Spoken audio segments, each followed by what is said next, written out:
Bem-vindo, Ó, Juliano. eu antes de falar com o Juliano, viu, Juliano? Só um parêntese. Todas as vezes que eles propuseram CPI, eles se deram mal, tá?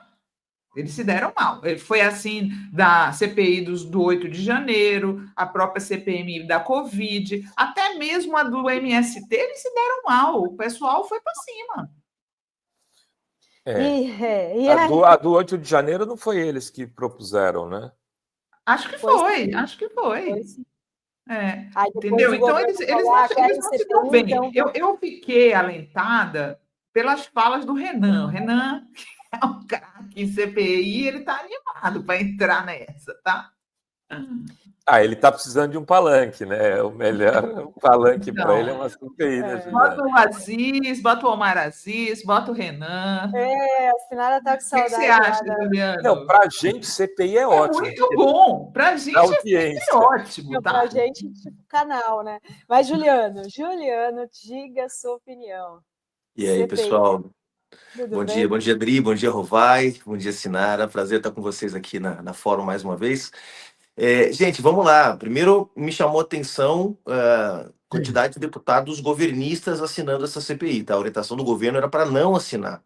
Então, a gente tem aí uma quantidade relevante de deputados do PSB, acho que foram 6 deputados, uma coisa assim, um número expressivo, tá? Isso representa quase 1/3 da bancada do PSB, ou mais ou menos 1/3. O PSB, se eu não me engano, deve ter isso, na casa de 15, 16 deputados. E vários outros partidos, né, para não mencionar os outros 11 partidos do Centrão que têm cargos no primeiro e segundo escalão, também a maioria dos deputados assinou, tá? Mas é uma questão de autopreservação, o deputado não quer parecer que está escondendo a investigação. Mas, gente, CPI a gente sabe como começa e não sabe como termina, tá? Eu lembro que bastante bem, eu trabalhei lá como assessor na CPI da Petrobras em 2014. A CPI da Petrobras, em algum momento o governo da presidenta Dilma tentou segurar, depois viu que não tinha muito como, acabou apoiando, acabou que todo mundo foi, não, vamos fazer a CPI da Petrobras, ninguém tem nada para esconder. E quando a gente viu, a CPI estava se tornando um palanque para criar as condições do golpe, do impeachment de 2016. Então, eu honestamente sei que vocês estão mencionando aí, a gente teve episódios em que as CPIs acabaram mais nos ajudando do que atrapalhando, mas quando o tema é corrupção, a gente não sabe, né, para onde isso pode ir, né? São muitas camadas. A gente está falando de atores privados com interesses poderosos, estamos falando dos fundos de pensão privados, estamos falando das grandes seguradoras que querem detonar o INSS e que podem ver nessa CPI uma oportunidade de incidir. Essa turma tem grana, essa turma tem bala na agulha. Quero dizer com isso que nem tudo é só política, né? Se fosse só no campo da luta política, eu estaria mais tranquilo, né? A condução do presidente Lula até aqui nesse tema do INSS tem sido exemplar. Quem anuncia para a sociedade que foi descoberto um escândalo é o ministro da Justiça do presidente Lula. Quem manda demitir o presidente do INSS é o presidente Lula. A troca do ministro da Previdência, né? Agora o ressarcimento dos pensionistas que foram lesados. Até aqui, e mais, do ponto de vista comunicacional também, uma ofensiva da última semana do governo, dos aliados, dos deputados da base, todo mundo indo para cima para lembrar que esse esquema começou no governo Bolsonaro. Se fosse só no campo da luta política, eu estaria mais confortável com uma CPI. Como eu acho que tem interesses econômicos poderosos por trás, de bancos, seguradoras, gente que quer transformar o INSS numa AFP, como existe no Chile, eu fico um pouco mais apreensivo e acho que os deputados da base todos deveriam ter trabalhado para que a CPI não se viabilizasse. Agora, se tiver, vamos para a luta política, vamos para a porrada. É isso que a gente tem que fazer num contexto como esse, né? O povo quer saber, Juliano Medeiros, em 30 segundos. Boulos, ministro de Lula? Não pode falar 5 minutos, estou brincando. Não, mas é que eu não tenho assunto para 5 minutos, entendeu? Eu tenho assunto para 30 segundos. Porque eu falei com o Guilherme Boulos ontem e não há um convite formalizado, né? Até que haja um convite formalizado, até que o presidente Lula apresente um convite, tudo pode acontecer, né? A gente já viu outros casos de pessoas que estavam ministeriadas, digamos assim, já estavam na imprensa, na opinião pública, já estavam como ministras e que e que acabaram não assumindo nenhuma função, né? Então, falei com ele ontem e não há nenhum convite feito até agora. Se houver o convite, a tendência é de que o Guilherme Boulos aceite o convite para ser secretário-geral da presidência, que é o que tem se falado. Mas, como eu disse, não tem nenhum convite feito. Há sondagens, claro, sempre há uma sondagem antes do convite, né? Sempre há algum emissário que pergunta para o ministeriável se ele teria disposição. O presidente não vai cometer o erro de novamente convidar alguém para dizer que não depois, né? Como aconteceu recentemente com o ministro do União Brasil. Então, há sondagens, mas não há nenhum convite feito. Caso haja um convite, a tendência, pelo que me disse o Guilherme Boulos, é de aceitar a missão. Ele foi para o Uruguai hoje, para o funeral do Pepe Mujica, deve encontrar o presidente Lula por lá. Pode ser que a gente tenha um desfecho dessa situação ainda essa semana, o mais tardar no começo da semana que vem, é o que me parece. É isso. Não foi sim, 30 segundos, mas também não foi 5 minutos. Informação, é informação. Ou seja, é que nem aquela brincadeira, desculpa, então, aquela brincadeira de criança que eu faço com o Luca, ele pede para eu esconder as coisas, e aí eu vou falando, tá frio, tá quente, tá frio, tá quente. Tá quente. Juliano, eu acho que tá quente. Ou seja, se for convidado, vai aceitar. Tá o lead aí, tá aí o lead. Agora, me diz uma coisa, Juliano, tem muita gente dizendo que se ele aceitar, ele pode não ser candidato em 2026, porque ele não aceitaria para se desvincular do cargo até abril, e falam até de uma saída do PSOL. Essas duas questões, qual que é a sua opinião? Você tem informações sobre isso? Se ele aceitar, se essas coisas vão acontecer? Não, sobre a saída do PSOL, não tem nenhuma chance disso acontecer. O Boulos é hoje a principal liderança pública do PSOL. Isso não está na mesa. Em nenhum momento, nem o presidente Lula, nem nenhum emissário, nem ninguém do PT colocou isso na mesa para o Guilherme Boulos. E isso estamos muito tranquilos em relação a esse tema do PSOL. Em relação à candidatura, também até agora essa condição não foi apresentada. Pode ser que seja, pode ser que o presidente Lula diga, olha, eu quero que você venha, mas gostaria que você ficasse até o final, enfim. Seja como for, o PSOL, posso garantir que o PSOL conta com o Guilherme Boulos para a campanha do ano que vem. Né? É muito importante, ele fez mais de 1 milhão de votos na última eleição.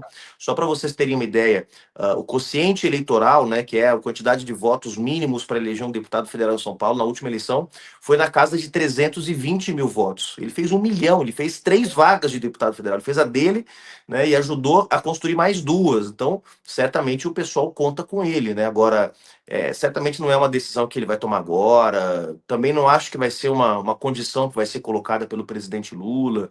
Eu acho que o convite vai vir, se vier, o convite vai vir na política, para ele cumprir determinadas funções, determinadas tarefas, né, que hoje o presidente considera que estão insuficientes, né? Mas não tem, eu acho que nenhuma das duas questões vai aparecer caso o convite seja feito. E também acho que não teria nenhum problema se ele saísse em abril, né? Porque ficaria quase 1 ano, né, gente? Mas pode falar, Sinara, desculpa. Não, imagina. Adorei seu cenário aí, seu azulejo do Atos Bulcão, tá? Tá bonito pra caramba seu cenário aí. Adorei. Juliano... Isso é o presente de uma ex-namorada brasiliense, que eu gosto muito, uma amiga querida hoje, que me deu os azulejos do aeroporto de Brasília, para eu sempre lembrar como voltar para Brasília. Muito legal. Aqui a gente tem no nosso lavabo o Atos Bulcão. Os azulejos do Atos Bulcão também. Juliano, dentro do PSOL, não é pacífica o apoio ao governo. Está mais apaziguada essa situação hoje dentro do PSOL? Não, o pessoal, desde que a gente decidiu ser base do governo, houve uma votação, não é segredo para ninguém, né? Tinha um setor do partido, mais ou menos 30%, né, do partido, da bancada, que achavam que o pessoal não tinha que assumir o compromisso de ser base, que o pessoal tinha que votar com o governo quando achasse correto, votar contra, ser uma posição mais de independência, né? E havia uma posição de que sim, o pessoal deveria assumir o compromisso de ser base do governo, né, e de seguir as orientações do governo. Claro que quando há alguma divergência, se diverge, não tem problema nenhum, todo partido faz isso. Mas isso está colocado desde que o presidente Lula venceu as eleições. Não vai se alterar, quer dizer, não vai ter mais gente do que 30% nessa posição. caso haja um convite para o Guilherme Boulos, vai ter algum nível, provavelmente, de divergência em relação a isso, mas isso está precificado, Sinara, não tem muita alteração nesse quadro, porque essa correlação de forças, 70% do partido pró-base do governo, 30%, isso não vai se alterar, porque não tem congresso do pessoal marcado para os próximos anos, porque não tem mudança na composição da bancada, então isso está mais ou menos pacificado. Hoje circulou uma nota de um setor minoritário propondo que o Guilherme se licencie, mas isso não tem nenhum tipo de amparo no partido. O partido vai desejar boa sorte para o Boulos e vai apoiar ele no que ele quiser fazer, né? Agora, deixar claro que se vier o convite, vai ser um convite que não é para o PSOL, quer dizer, o presidente Lula não procurou a direção do partido em nenhum momento, não procurou a presidenta do partido, o que, aliás, diga-se de passagem, eu não acho muito correto, mas, enfim, só para registrar, se vier o convite, vai ser um convite em caráter pessoal, menos ainda que o pessoal tem que dizer para o Boulos o que ele deve ou não deve fazer no caso de um convite pessoal, né? Desde que ele se mantenha alinhado às posições do PSOL, como eu tenho certeza que vai se manter, não há nenhum problema dele compor o governo. Eu queria falar sobre a Zambelli agora, que ontem, gente, foi condenada aí, né, uma decisão unânime, 10 anos de prisão, perda de mandato, porque ela vai ser ficha suja, né?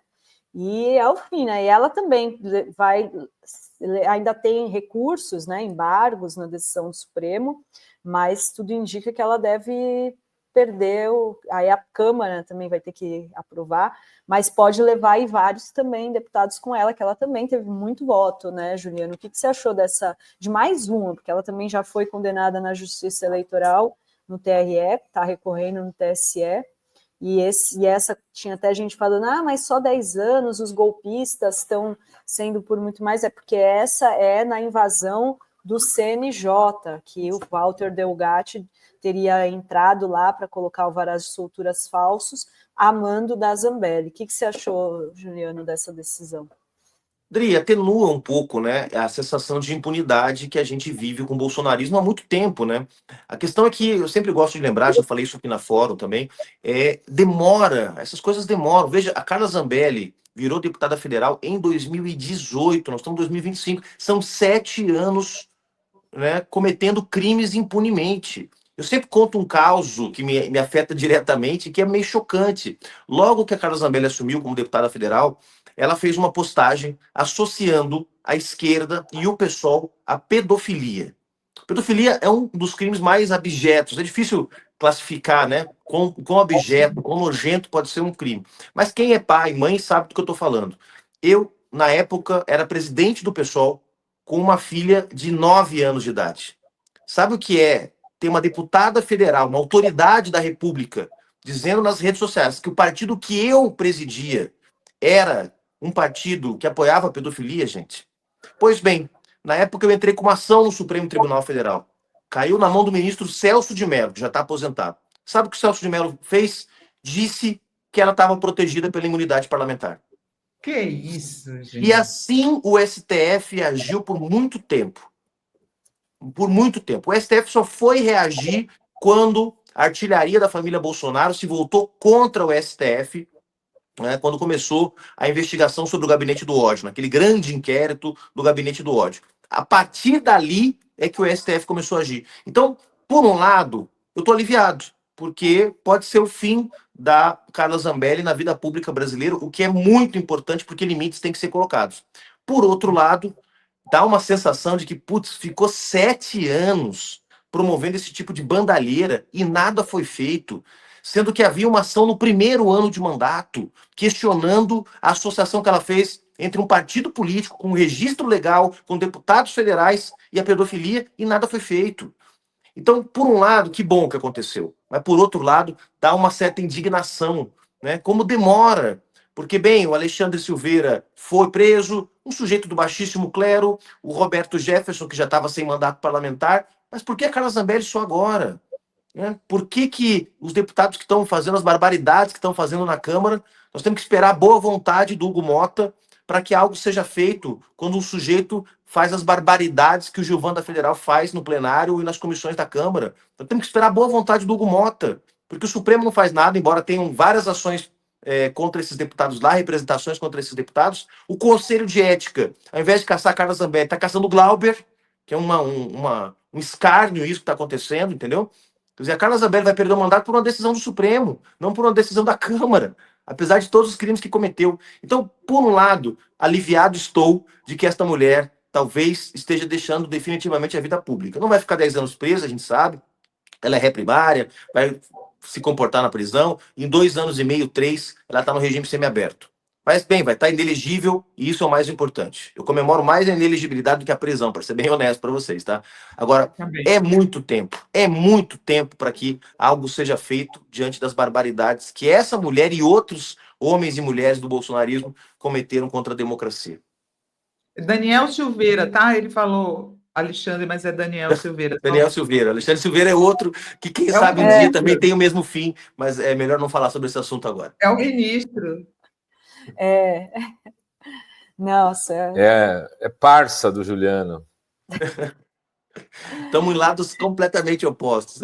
Parça teu e do Columbre. Uma observação aqui do nosso querido espectador Gerson Geraldo. Estou com você, Gerson. Com medo da CPI com tantas provas a favor do governo, com medo da extrema-direita nas redes sociais, bora para cima, que esquerda medrosa é essa? É isso aí, Gerson. Bora para cima, bora para cima. Bora para cima e CPI é a mesma coisa que você tá no desfiladeiro e falar, deixa que eu pulo. Eu não vou, não. Eu prefiro não ter essa coragem. Viu? Eu prefiro não ter CPI, mas se tiver, vamos para cima. É isso aí, tá certo? Desse ponto de vista, tá certo. Eu gosto, eu adoro CPI. Eu adoro no governo dos outros.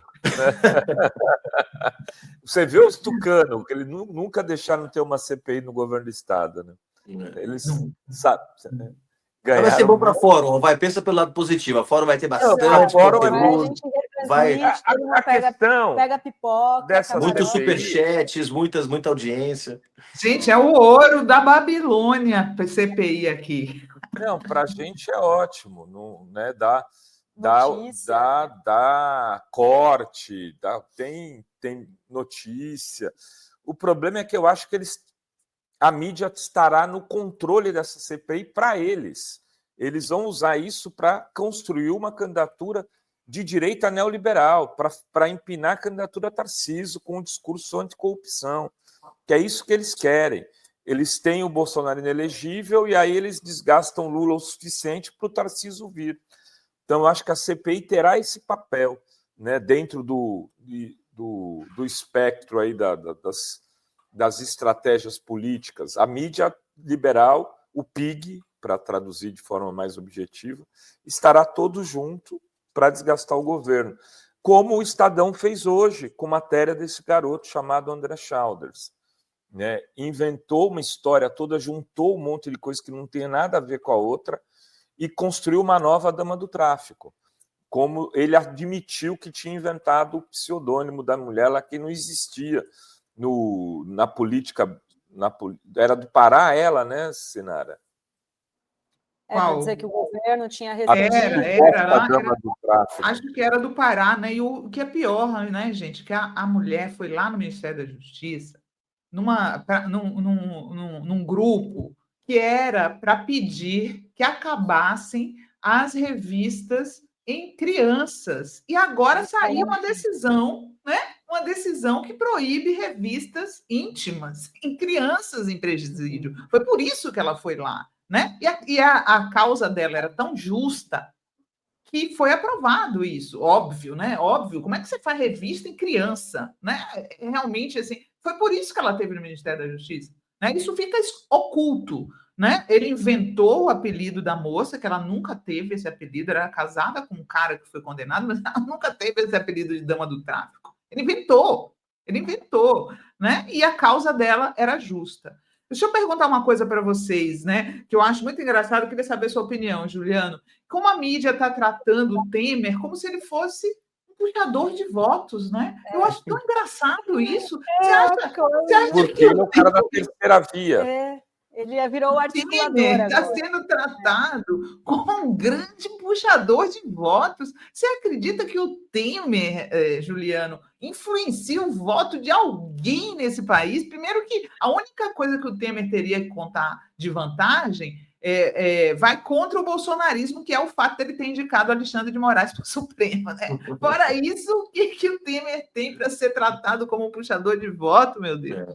O sujeito terminou o governo dele com índices quase negativos de popularidade. O Temer terminou, veja, a presidenta Dilma, quando caiu, quando foi derrubada, melhor dizendo, né, quando foi impeachmentada, golpeada, ela estava com a popularidade abaixo de 10%, estava na casa de 6%, 7% de aprovação, o governo, não a imagem pessoal dela. O Temer acabou com 5%, gente, 3% de aprovação. Então, o governo mais rechaçado da história do Brasil, um sujeito que não foi eleito presidente, que jamais seria eleito para qualquer cargo no executivo, porque não tem carisma nenhum para isso, né? A vida inteira como deputado federal. Então, é uma bobagem. Agora, eu ficaria atento ao que ele está dizendo e para quem ele está dizendo, porque certamente há interesses ocultos, interesses, como diria Leonel Brizola, ocultos aí, porque ele tem muito trânsito ainda na Faria Lima, ele tem trânsito entre setores importantes da burguesia brasileira. Então, eu não duvido que ele está aí cumprindo o papel que ele já cumpriu na vida muitas vezes, de garoto de recados. Garoto de recados dos bancos, garoto de recados do agro, garoto de recados da centro-direita que está perdida, não sabe o que fazer, né? E eu acho que ele deu um recado que é a cara dessa direita mesmo. Olha, a gente não quer o Bolsonaro, mas... Né, a gente não quer o bolsonarismo, mas... Né, então ele está dizendo o seguinte, direita oligárquica, velha direita brasileira, se aprumem, porque senão vocês vão ter que apoiar o Bolsonaro, porque vocês estão perdendo tempo e estão marcando passo. Ele tem ponte com todo mundo, ele tem ponte com o Bolsonaro também, tem ponte com o bolsonarismo. Então ele está dando alguns recados, né, não sabemos exatamente a mando de quem, mas está dando recado. Agora, popularidade, voto, esse sujeito é capaz de tirar voto ainda. Agora, você acha que é capaz de rachar aí o Bolsonaro? Tem dito que não, ele não existe direita sem Bolsonaro, ele vai ser, não existe eleição sem o nome dele, não existe. Você acha que é capaz de ter aí um candidato do Bolsonaro e dessa articulação Temer, terceira via? Acho totalmente bom, né? Acho totalmente possível, Dri. No primeiro turno, eu acho que é o que vai acontecer no primeiro turno. E eu explico por quê. Bolsonaro agora, quando estava no hospital, estava num estado crítico de saúde, tá? Ele ficou mais de uma semana sem funcionamento de órgãos vitais, tá? Muito grave. O Bolsonaro esteve próximo da morte nessa última internação, tá? E eu ouvi em alguns círculos de jornalistas, principalmente, gente que fala com o outro lado, porque eu não falo, mas gente que fala com o outro lado por dever profissional, e eles dizendo que já estava em curso, dentro da direita, um debate sobre como reagir numa eventual morte do Bolsonaro. A inelegibilidade é a morte política do Bolsonaro, né? Ele não vai ser candidato de novo depois dessa inelegibilidade que vai durar 8 anos na primeira condenação, porque ele vai ser condenado mais vezes porque ele cometeu mais crimes eleitorais, tá? Então ele já está cumprindo uma inelegibilidade, vai cumprir outras, ele vai ficar 10, 12 anos sem poder ser candidato, e aí ele vai estar fora da vida pública. Mas tem, aliás, gente da direita que estava, nesse momento mais crítico da saúde do Bolsonaro, discutindo o que fazer. Porque, obviamente, né, poderia haver uma comoção na direita, etc. Mas a velha direita não quer que o espólio do Bolsonaro caia no colo de uma Michele, de um Bananinha, de um Flávio, porque essa turma é incontrolável. Essa turma, deixar que o espólio do Bolsonaro fique na mão deles é seguir refém do bolsonarismo. E a velha direita já está de saco cheio disso. Eles querem eles mesmos voltarem a manejar, digamos, liderar o bloco da direita. Então, já estava rolando o debate, mas se morre Bolsonaro, lança o Tarcísio, não, mas se morre Bolsonaro, quer dizer, se descola do Bolsonaro, fica ali perto durante um tempo. Então, assim, o debate dentro da direita sobre como lidar com o Bolsonaro está a 1000 por hora, gente. Porque essa velha direita, incluindo o Tarcísio é mais velha direita, na minha opinião, do que bolsonarista raiz hoje, tá? Hoje ele está mais enredado em acordos com a velha direita do que com o Bolsonaro. O grande drama dessa turma é que só tem um líder de massas da direita que chama Jair Bolsonaro. Eles não têm um líder, né, capaz de bater não, mas pelo menos disputar com o presidente Lula em 26. Então, eles estão debatendo e eu acho que isso pode gerar ruídos, pode gerar problemas. A escolha do Bolsonaro para que a anistia seja o grande tema do ano constrange essa turma, porque a anistia não bota comida na mesa, a anistia não enfrenta aumento da conta de luz, a anistia não serve para denunciar corrupção no INSS. Então tem um desconforto na direita, pessoal. A direita estava indo bem quando fazia fake news de Pix, quando denunciava a inflação de alimentos, ou seja, enquanto eles estavam nessa pauta que fala da vida real, eles estavam sendo adversários mais difíceis para a gente.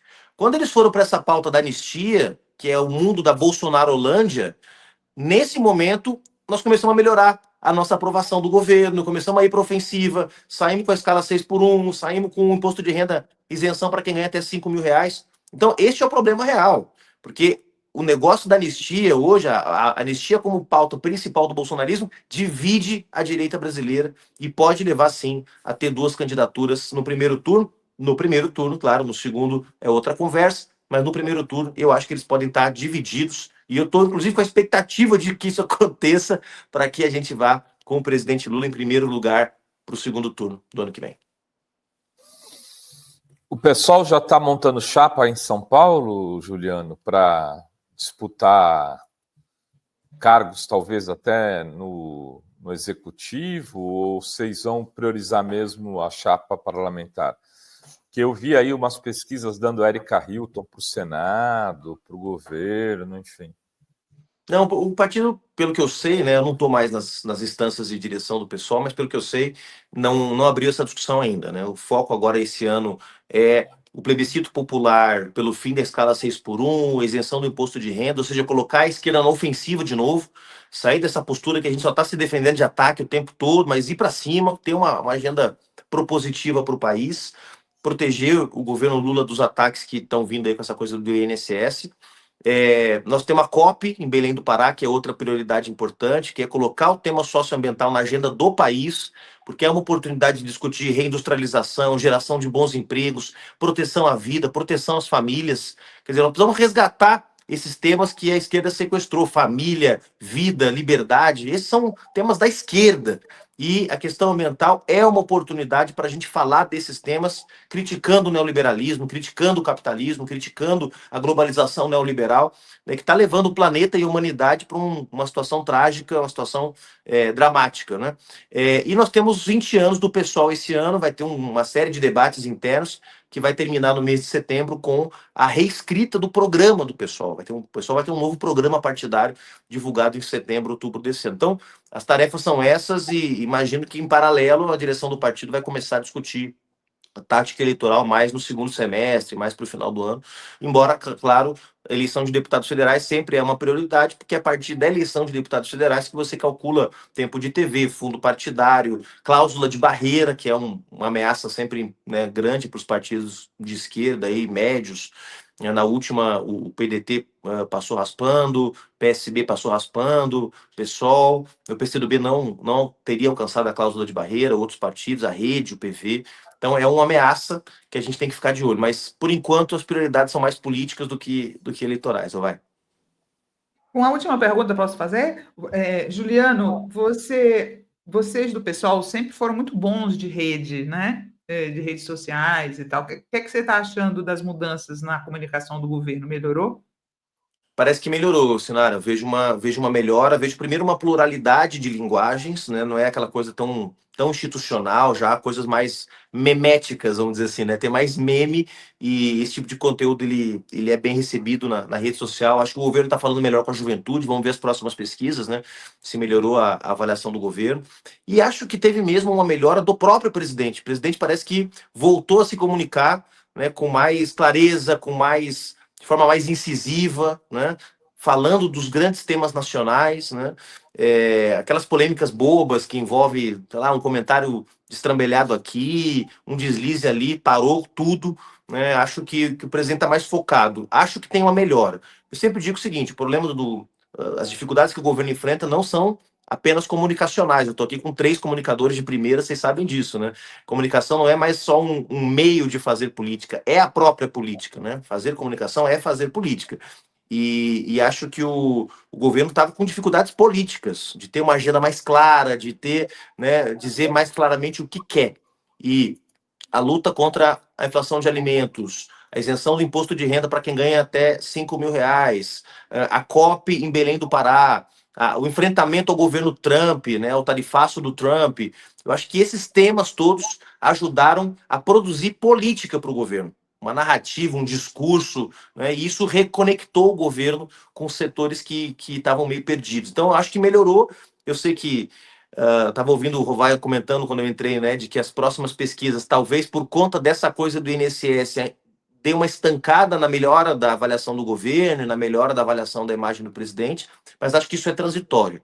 Acho que, de alguma forma, não só a comunicação, como a linha política do governo, ela melhorou bastante aí depois desse começo de ano tão turbulento, com crise do PIX, inflação de alimentos, né? Essa confusão toda que a gente começou o ano. Acho que já, a partir de março, abril, a coisa deu uma boa, uma melhorada. E não fosse essa crise do INSS, eu não tenho dúvida de que os números desse mês de maio, junho, seriam bem melhores para o governo. É tão triste, né? Ontem eu estava vendo o vídeo do Lula na China falando desse rearranjo geopolítico, né? De como ele está aí como um cacheiro viajante, estabelecendo. Ele fez uma diferença, não sei se você viu, Juliano. Ele falou, gente, como está estagnado o comércio do Brasil com a União Europeia, que é de 8 bilhões, quase todos os países, Alemanha, França. Ele disse que só com o Vietnã, que ele fechou agora, foram 14 milhões, sei lá, muito mais do que a União Europeia tem tido todos esses anos, né? Isso era para estar sendo valorizado na nossa mídia. Infelizmente, ela só se preocupa em falar da Janja discutindo o TikTok, sabe? É muito triste isso. É muito triste. Agora, vamos ver depois que os aposentados, acho que muitos que nem estavam sabendo começar a receber o dinheiro de volta, né? Aí talvez, né, a popularidade tenha uma surpresa aí, né? Porque tem alguns que nem sabiam que estava sendo descontado e vai falar, opa, estou aqui recebendo, né? Vamos ver. Mas, Juliano, muito obrigada, viu, pela entrevista aqui hoje. Até a próxima. Valeu, pessoal. Obrigado. Beijo grande. Até a próxima.